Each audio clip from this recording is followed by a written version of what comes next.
Hey, this is Sol Roth, actor, artist, and athlete. Today we're talking about celebrity body transformations, where actors change their body to fit movie roles. Mostly, they buffed up, or they bulked up, or they cut down, but they changed their physique to look awesome for a specific character. Today we're talking about Thor. Chris Hemsworth, and how he changed his body to play the Marvel superhero, the god himself, Thor. The Greek god himself, Thor. So obviously if you're playing a Greek god, you're going to have that Greek god body. What a great superhero role to get. How awesome is that? So Chris Hemsworth actually, again, I always do this research and it always surprises me, doesn't look like he was that muscular in high school and first couple years afterwards. He looks in his late teens and his early 20s to be kind of skinny. Lengthy with no real muscle development. He just looks like a normal, skinny, lengthy, handsome guy. How many times have I said this in these series? It's always so crazy to me because I'm expecting to see this Greek god in high school, and it's not there. So anyways, there's no massive development in his pecs, no major biceps, but he is decently lean. He's got some abs even in his early shots. So he's naturally lean, tall, and skinny. That's where he starts off with. So how does a tall, lean, and skinny guy become the Greek god of thunder, Thor? Right? With the big bulging muscles and the crazy physique. Well, Thor 1 was probably his best peak physique. I'm going to break this down a little bit because I think his physique heavily declined in Thor 2 and all of the subsequent movies afterwards. And I'm going to explain why I think that. And I don't mean it as an insult. I just think he nailed it so freaking well for Thor 1 that he was not able to maintain that ongoing. And I'm going to talk about why and if you could get those results too in just a second. So first, he gets hired by Marvel to become Thor. And he doesn't have the Greek god superhero physique normally. So he hires a celebrity trainer. What's interesting is the specific trainer he used believes in old school bodybuilding methods. And so he started lifting and training the Hemsworth, trained the other Hemsworth brothers as well, in kind of this old school classic bodybuilding approach. Luke Zaki. Yeah. And involves lifting heavy weights 5 or 6 days a week and eating 3,500 to 4,000 calories. So you eat a lot of calories, high in protein, and you lift super heavy weights, but only about an hour a day, and then rest the other time periods. Classic old school bodybuilding. He did 8 to 12 reps. He did all the heavy weightlifting exercises. He did a lot of direct arm work because he wanted to really push the hypertrophy for the arm muscles because Thor had to show off his big arms. So he would do a lot of bicep isolations and shoulder isolations specifically designed to make that muscle grow as big as possible to look a certain way. He also got pretty strong in the process. It says he was doing 60-pound dumbbells for his bicep curl, which is pretty good. Sometimes when I research the weights these guys do, I'm not that impressed by it, but they still look good. But that's actually a pretty decent weight.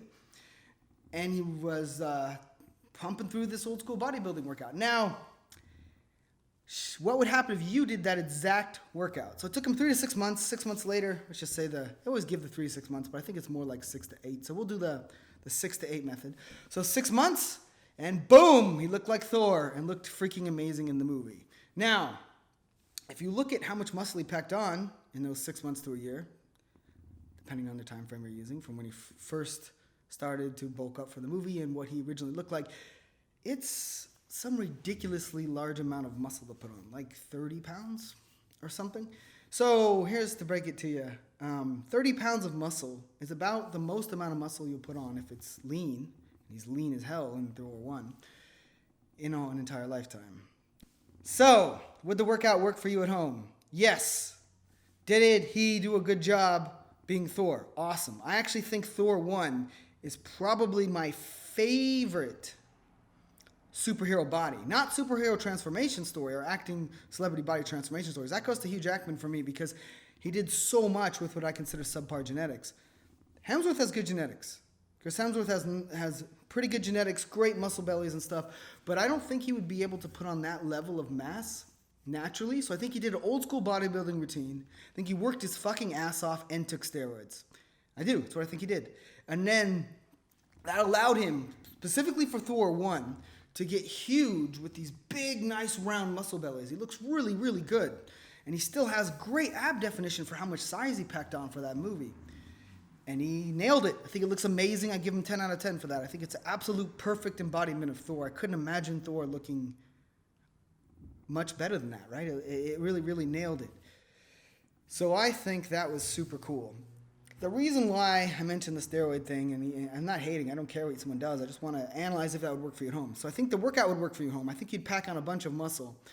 But I don't think, outside of a few genetic freaks, you could ever look like Thor without chemical enhancement, Because I just think you can get big like that, even bigger, naturally, but you won't be as lean. What made the Thor 1 physique so amazing to me, remember, I'm a fitness snob. I built a superhero-like body from being a skinny kid, I put in the work. I have the experience. And so I think you could get that big, potentially even bigger, but I think you'd have an almost impossible time, if not impossible, getting that big and being that lean. He looks very, very lean in Thor 1. I think a lot of people forget what his body really looked like in Thor 1 because he wasn't able to keep it, unfortunately. If you look at Thor, some of the sequels to Thor, and you really look at, he still has some ab def, he still looks good, but look at the chest. Look at how deflated his chest looks in Thor 2 compared to Thor 1. It looks very much more deflated.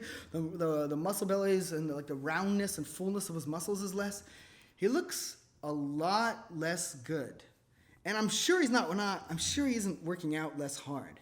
So in between that, he had to lose a bunch of weight for a role. So he had to yo-yo back up and down for that shipwreck role that no one cared about, but he had to do it anyways because he's an actor and he's into it. And then he bulks back up, tries to go for Thor and stuff, and I just think he didn't cycle as hard on the subsequent films, or maybe didn't have enough time to do it or something, because I'm sure he works out just as hard. I'm sure he does all the same weights. I'm sure he's still doing almost an identical workout with the same trainer. The main difference is probably in the cycles he's running. I don't really know a lot about steroids, but I understand the concept of how it will affect a physique and how it would go up and down. So that would explain the degradation and the huge jump down in the body from Thor 1 to Thor 2. Is his transformation impressive? I think it's fucking impressive. I don't care what you do. If you're able to achieve the look of a superhero god correctly, that's fucking awesome, and you deserve commendment for that. That's a really hard task. Most people, no matter what they do, will look terrible. Most actors will barely be able to achieve a hardcore transformation like that. They'll kind of have to cheat it. A lot of male actors that played superheroes, like Michael Keaton played Batman, right? Didn't get in shape for Batman. He never looked like Batman. He just said, fuck it, I won't get in shape. You can even look at the newest Batman. And the name is slipping my head.